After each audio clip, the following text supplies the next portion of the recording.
gerar Isaac, Isaac gerou a Jacó.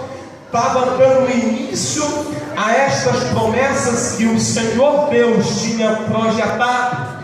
Como diz um certo escritor, Mateu Enio, ele diz que a salvação é tão eterna quanto Deus. Então Deus, ele projetou tudo e fez de conforme o que estava no seu coração. É impressionante como se originou a nação de Israel. A Bíblia diz que os filhos de Jacó eram homens trabalhadores do campo, que trabalhava e estava junto ao seu pai. Mas existia dentre eles um jovem, e esse jovem era invejado pelos seus irmãos. José era invejado pelos seus irmãos, porque José tinha sonhos imaturamente. Ele contava aos seus irmãos. E Jacó, ele cometia alguns erros que parecia que ele amava mais a José do que os demais filhos, cuidava mais de José do que os demais filhos. Isso despertou uma ira nos seus irmãos, que invejaram muito a José. E tentando de uma certa forma exterminar com José, procurava alguma forma para tentar parar José, tirar José do caminho deles. Não encontraram. E um certo dia José estava no campo com os seus irmãos, e a Bíblia Sagrada diz que eles tiveram uma ideia de jogar José no calabouço, e jogaram o rapaz no calabouço, mas se arrependeram de ter jogado José naquele calabouço. Então eles tiraram José, e a Bíblia Sagrada diz que eles venderam a José. E José foi vendido aos mercadores e levaram esse rapaz ao Egito. E um grande líder do Egito, chamado Potifar, comprou esse rapaz. E esse menino passou a trabalhar na casa de Potifar. Conhecendo bem a história de José, como vocês conhecem, José passando por todas as provas e privações, chegou um dia que José tornou-se o segundo maior líder do Egito, governador de todo o Egito. E quando José torna-se governador do Egito, Canaã, a terra dos seus pais, estava passando por uma escassez, de maneira que os seus irmãos vieram a comprar mantimento na terra do Egito, que era a capital mundial na época. E assim José conheceu os seus irmãos. Todavia os seus irmãos não conheceram a José. Ao passar dos dias ou dos anos, a Bíblia diz que José fez conhecer aos seus irmãos, e os seus irmãos se arrependeram de tudo quanto tinha feito a José. Mas é impressionante que quando José vai falar aos seus irmãos, José, eles não critica os seus irmãos. Pelo contrário, José disse: Deus dos céus me trouxe a esse lugar. Agora eu compreendi as razões pelas quais o Senhor me trouxe à terra do Egito. A Bíblia diz que José trouxe toda a sua família para dentro da terra do Egito, incluindo o seu pai. A sua mãe não vivia. José agora está na terra do Egito com toda a sua família. E a Bíblia diz que o número daqueles que adentraram dentro da terra do Egito era o número de 75 pessoas. Quantas pessoas? Quantas pessoas? 75 pessoas. Mas os anos foram passando e toda a geração de José, inclusive José, toda essa geração morreu. E levantou-se um outro rei, que também, por sinal, todo rei do Egito era chamado de Faraó. Mas a Bíblia classifica esse homem como um homem muito sanguíneo, um homem mau. E a Bíblia diz que este homem não conheceu a José. Ou seja, os feitos de José, tudo quanto José tinha feito em benefício do Egito, para a prosperidade do Egito no tempo de escassez. E a Bíblia Sagrada diz que o número do povo de Deus tinha crescido de uma tal maneira que toda a terra do Egito tinha se enfadado do povo hebreu. A terra do Egito estava crescendo abundantemente, o número dos filhos de Israel na terra do Egito. E isso trouxe uma preocupação óbvia ao rei Faraó. Ele sabia que aquele povo que estava lá não eram egípcios, e que se porventura esse povo quisesse orquestrar, organizar um forte exército, poderia levantar-se uma rebelião contra os egípcios, e aí ia ter uma guerra, e o egípcio corria sério risco de perder a batalha. Então tinha que existir um plano para parar o povo de Deus, para exterminar o povo de Deus. Faraó teve uma ideia aparentemente brilhante, mas esta ideia foi projetada pelo próprio diabo, que lançou no seu coração e na sua mente.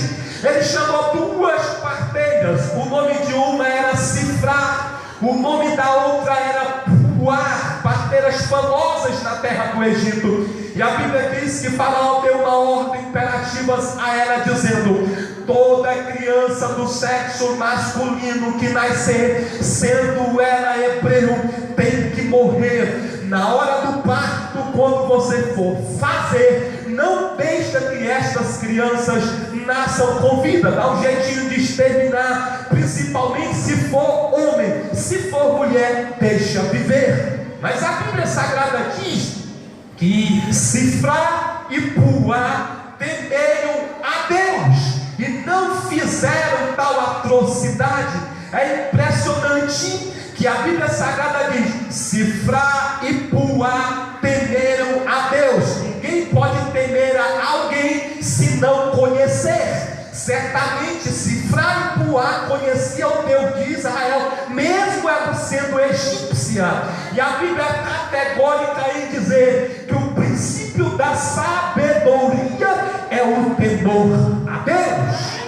É impressionante que quando os filhos de Israel continuaram a nascer, a Bíblia diz que Faraó chama as duas parteiras e pergunta-lhes: quais foram a ordem que eu dei a vocês? E ela disse: ah, meu Senhor, é que as crianças dos hebreus, quando nascessem, era para nós exterminar, era para nós matar. Só que as mulheres hebreias não são como as egípcias.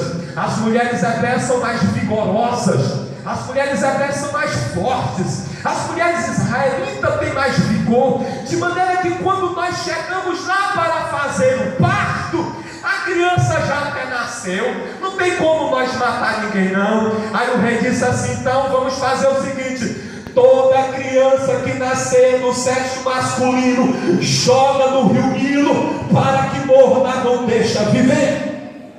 Foi exatamente aí que Deus começou a exercer especificamente o seu plano, porque a Bíblia diz assim: e foi um homem da tribo de Levi, casou-se com uma mulher também da tribo de Levi, e essa deu à luz a um menino. E esse menino eles esconderam aproximadamente 3 meses. E não podendo mais esconder essa criança por 3 meses, a Bíblia diz que eles tiveram uma ideia: pegaram um cesto, calafetaram por dentro e por fora de betume, que nós conhecemos por piso ou asfalto, colocaram esta criança dentro, cobriram e deixaram que as águas do rio Nilo levassem. E a Bíblia Sagrada diz que lá embaixo estava tomando banho quem? A princesa, a filha de Faraó. E quando o cesto ia descendo, a irmã da criança estava acompanhando para ver onde o cesto iria parar. Observe o seguinte, eu acho que eu já estou no capítulo número 3 do livro do Êxodo. Quando nós chegamos lá, o cesto chegou de frente à princesa. A princesa observa o cesto e disse: vai, minha serva, vê o que tem ali dentro. Quando ela abre o cesto, observa uma criança linda que chorava muito. E ela disse: certamente esta criança é filha dos hebreus, que o meu pai está matando, está exterminando, mas eu vou pegar esta criança para mim. Quando ela pega a criança, a irmã da criança chega rente, e ela disse: mas como eu vou amamentar esta criança? A irmã dele disse: olha, eu conheço alguém que pode amamentar esta criança para você. Aleluia.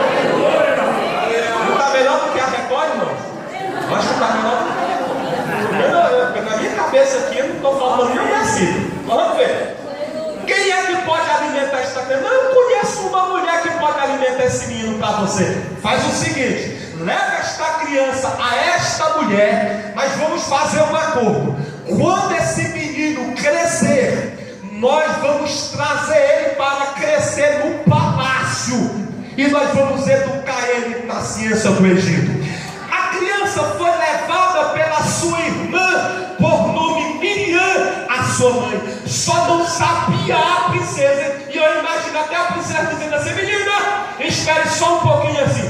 A quem você está levando esta criança? Diz para ela que eu vou assalariar ela. Ela não vai trabalhar para mim de graça não. Só não sabia a princesa um detalhe: que a criança estava voltando para os braços da sua mãe biológica, e o próprio Deus estava usando aquela situação.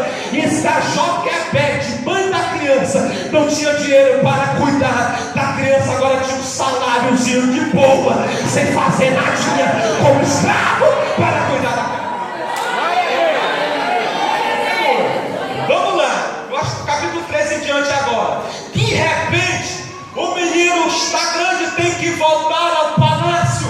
E a princesa coloca o nome desta criança de Moisés, que significa tirado das águas. O Lucas, escrevendo os Atos dos Apóstolos, ele diz que Moisés foi educado em todas as ciências do Egito. Quais eram? Arquitetura, filosofia, medicina. Todas essas eram as 3 piores ciências que tinha no Egito, e Moisés foi educado em todas essas ciências. Moisés cresceu sabendo que ele era judeu, que ele era um hebreu, que ele era filho de Abraão, filho de Joquebede. E a Bíblia Sagrada diz que Moisés, ao crescer, mas quando Moisés estava crescendo no palácio, o rei Faraó estava sob uma escravidão pesada aos filhos de Israel, fazendo o filho de Israel amassar barro e construir 2 cidades para ele, como Pitom e Ramassés, com tijolos amassados.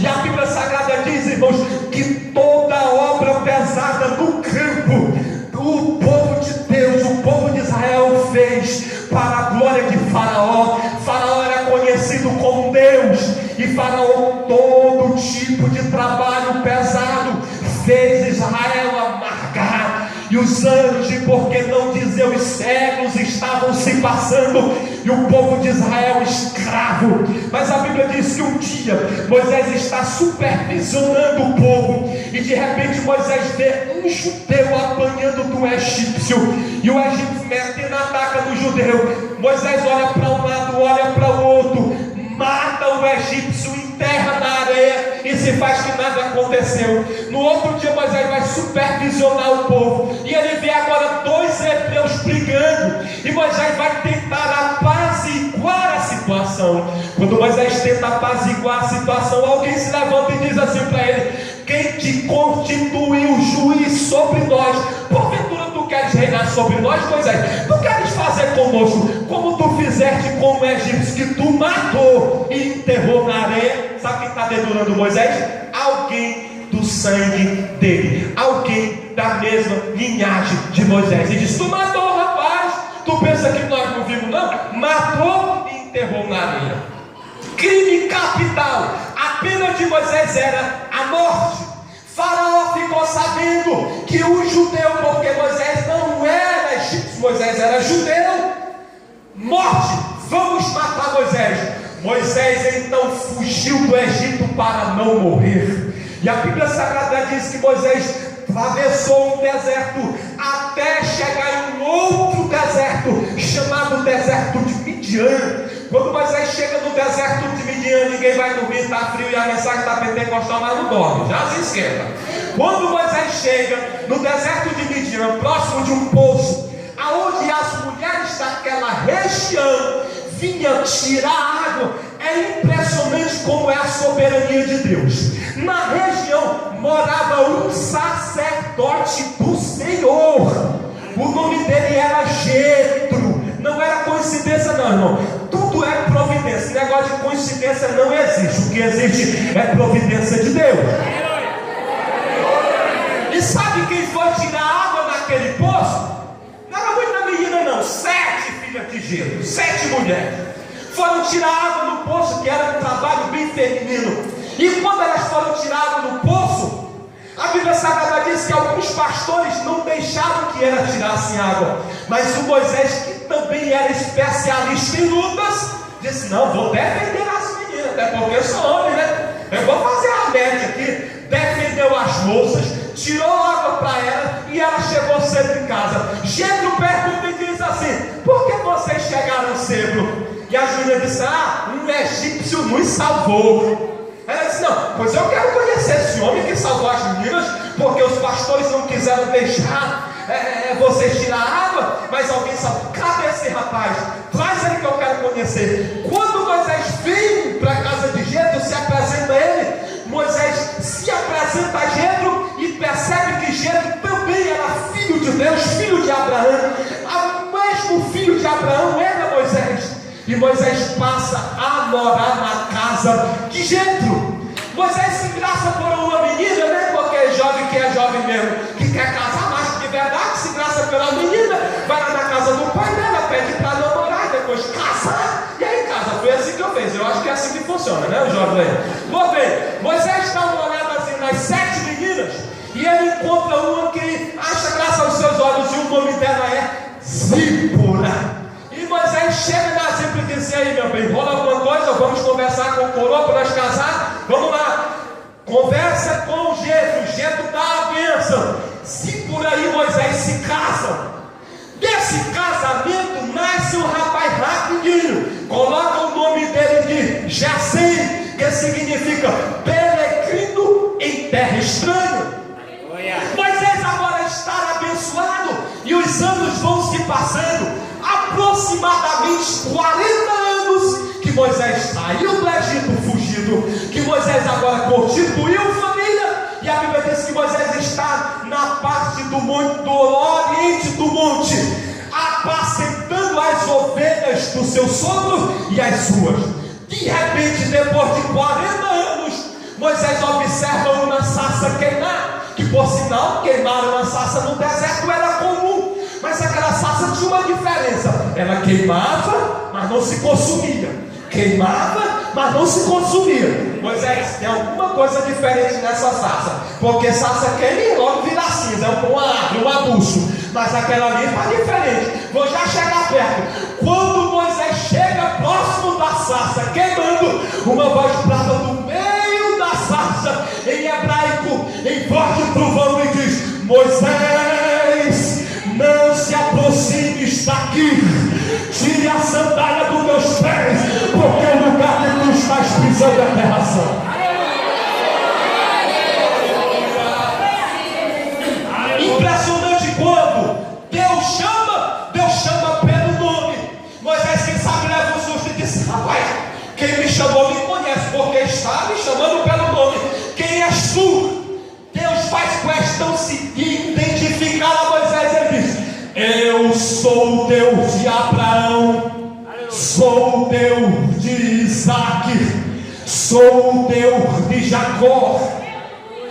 Eu tenho ouvido e visto a aflição do meu povo. Observe essa expressão de Deus falando no capítulo 3 a seguir de Êxodo: eu vi e ouvi a aflição do meu povo, e eu desci a fim de livrar o meu povo da escravidão do Egito. Sabe quem é que eu vou usar, Moisés? Você. Quem sabe, Moisés, é porque você não está sabendo um negócio. Você se lembra que há 40 anos atrás eu matei alguém lá no Egito, e que se porventura eu voltar lá eu vou morrer?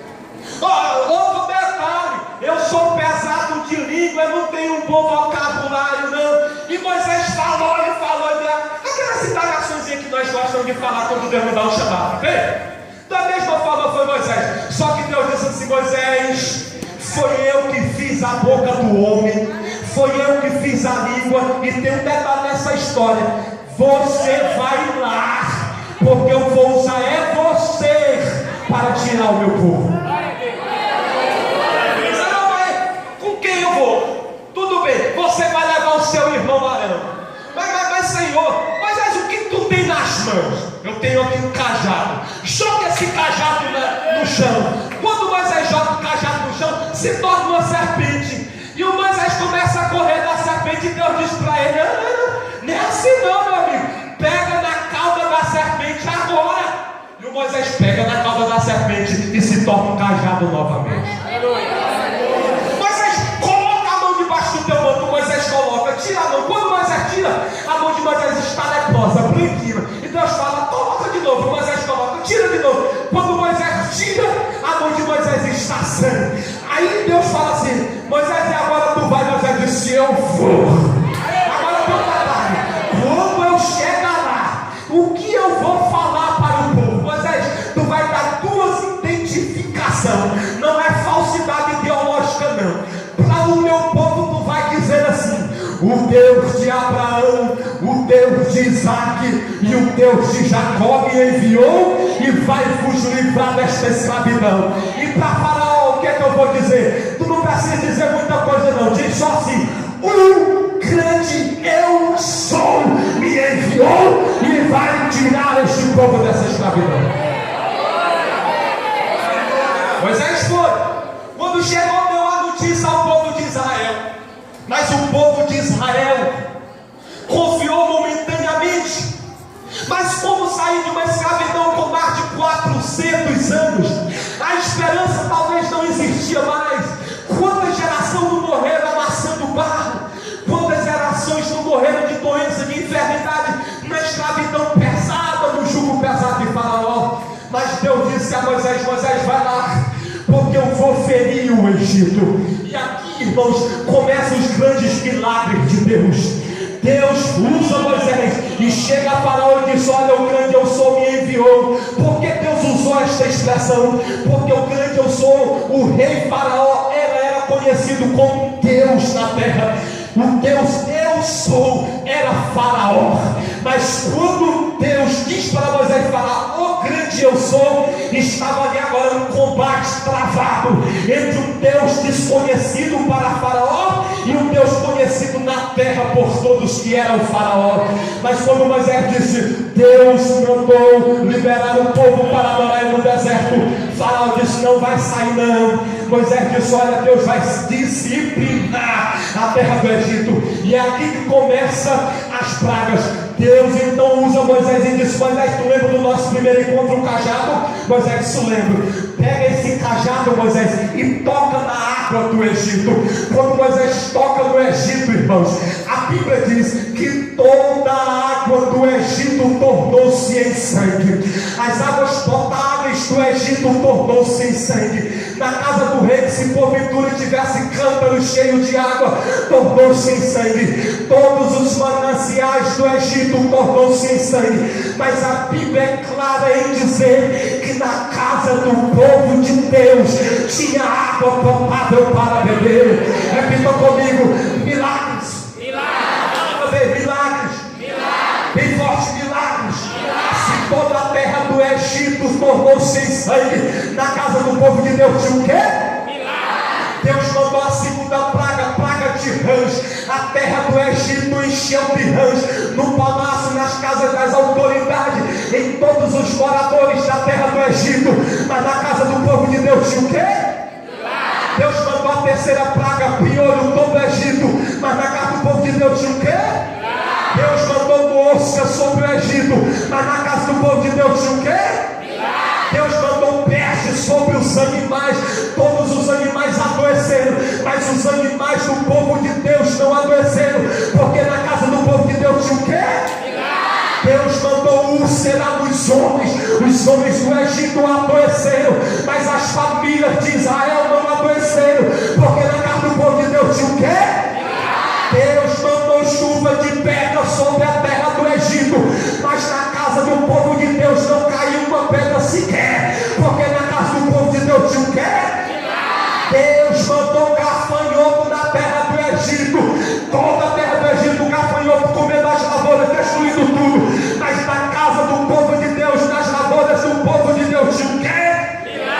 Deus mandou trevas por 3 dias na terra do Egito. Escuridão total, que a Bíblia diz que o povo não acertava a boca para comer, uma expressão figurada para dizer que a escuridão era tamanha. Mas na casa do povo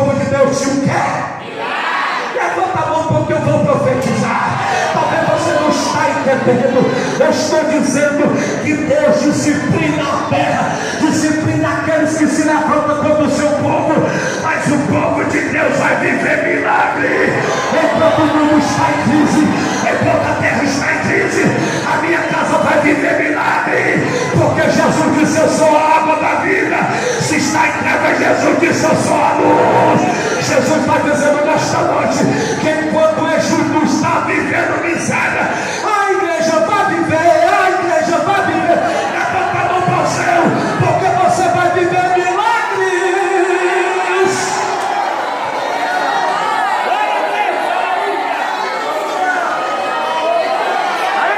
E o faraó disse: ninguém vai não, ninguém vai.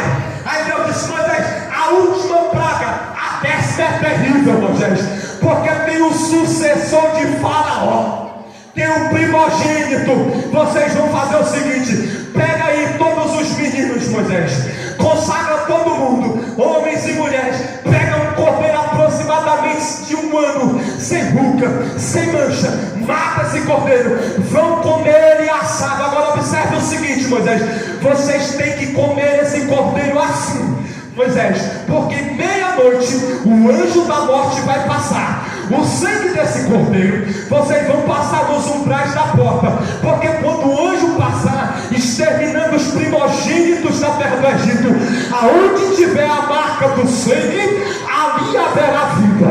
Aonde tiver a marca do sangue, ali haverá júbilo. Mas aonde não tiver a marca do sangue, haverá pranto, haverá choro. Mas é o seguinte: vocês precisam comer, número 1, apressadamente, número 2, lobo cingido, número 3, cajado nas mãos, número 4, sandália nos pés. Por que, Senhor? Por que, Senhor?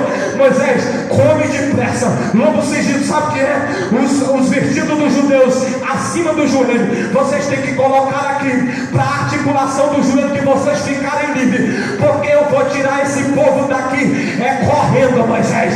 O povo de Israel vai sair daí. Lobo cingido, as vestimentas de vocês não podem atrapalhar. E Paulo já disse, escrevendo aos Efésios, diz: meus irmãos, revestindo a couraça da justiça. Deus está dizendo ao seu povo nesses últimos dias: Deus vai tirar nós desta terra, a igreja vai ser arrebatada, a marca do sangue do cordeiro ainda está, mas nós temos que comer a palavra de Deus com justiça. Lobo cingido, cajado na mão, sandália nos pés. Sabe por quê? Porque pode ser hoje que eu saio dessa igreja, pode ser hoje que eu saio de Marabá, pode ser hoje que antes de eu chegar em Marabá, Jesus Cristo me arrebatará a igreja. Por isso nesta hoje, pode ser hoje a última mensagem, pode ser hoje a última pregação, pois como agora o cordeiro cevado que é Jesus alimenta desta palavra, o lobo cingido, cajado na mão, sandália nos pés. Levanta a mão, levanta a mão, levanta a mão, porque Deus está me dizendo nesta noite: eu vou arrebatar.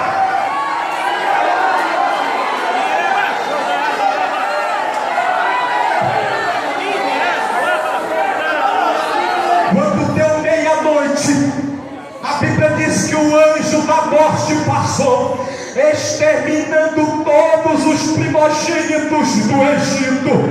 Todos os primogênitos morreram. As mulheres egípcias, com certeza, no meio das praças, corriam com seus filhos e diziam: meu filho morreu, o meu filho morreu. Gritos na terra do Egito. Faraó vai ao quarto do seu filho primogênito, aquele que um dia ia sentar no seu trono. Quando chega lá, o filho de Faraó também estava morto. Mas na casa do povo de Deus tinha o quê? Porque aonde tem sangue tem vida, aonde tem marca tem vida. É igual a irmã cantou que se morrer é simplesmente um translado para a vida eterna. A igreja vai viver milagre, a igreja vai viver milagre. Em nome de Jesus eu estou profetizando que esta igreja vai viver milagre. Eu estou dizendo que Deus vai trazer milagre. Faraó então dá uma ordem: deixa esse povo ir, libere. Quantas pessoas adentraram no Egito? 75. Sabe quantas aproximadamente já agora estão saindo? Quase 3 milhões de pessoas. Quanto mais perseguem o povo de Deus, mais a igreja cresce.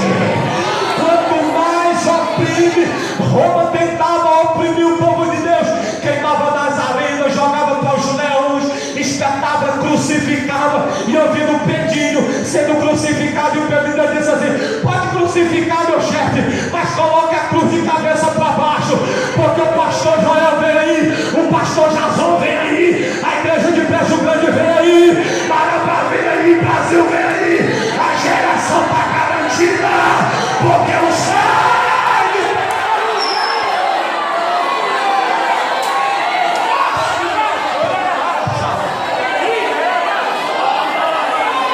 3 milhões de pessoas estão saindo agora ao desconhecido. Existia uma rota, só que a rota que o próprio Deus escolheu para Israel era uma rota que, humanamente falando, não tinha saída. Por quê? Porque a rota que Deus escolheu chegou num determinado lugar. Israel olha para um lado, montanha íngremes, olha para o outro, montanha íngremes, bem alta, difícil de escalar. Para frente, o mar vermelho, atrás, cavalos e cavalheiros de Faraó, e Faraó arrependido e dizendo: vamos exterminar. Agora o que eu quero dizer para vocês: 3 dias depois que Israel viveu todos esses milagres, da saída do Egito até o Mar Vermelho, são 3 dias. Israel esqueceu os milagres que Deus fez. Quando Israel está lá no Mar Vermelho, Israel olha para Moisés e diz: Moisés, melhor seria se nós tivéssemos ficado lá, Moisés. Tu nos tirou de lá, rapaz, para morrer aqui. Só que Moisés ora a Deus e diz ao povo: observai o grande livramento que o vosso Deus vai fazer nesse dia.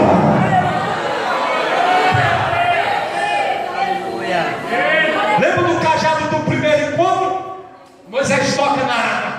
Quando Moisés toca, então essa mensagem para mim está muito boa, atual. Tem que ter raiva de pregar mais essas coisas, né? Eu gosto de contar em Bíblia. Quando Moisés toca, irmão, quem já ouviu falar que o Mar Vermelho abriu? Então vou contar outra vez. Veio um vento do Oriente, soprou a noite inteira, e o Mar Vermelho se abriu. E a Bíblia diz, e eu fui no original, e a Bíblia diz da mesma forma no original do hebraico: quase 3 milhões de pessoas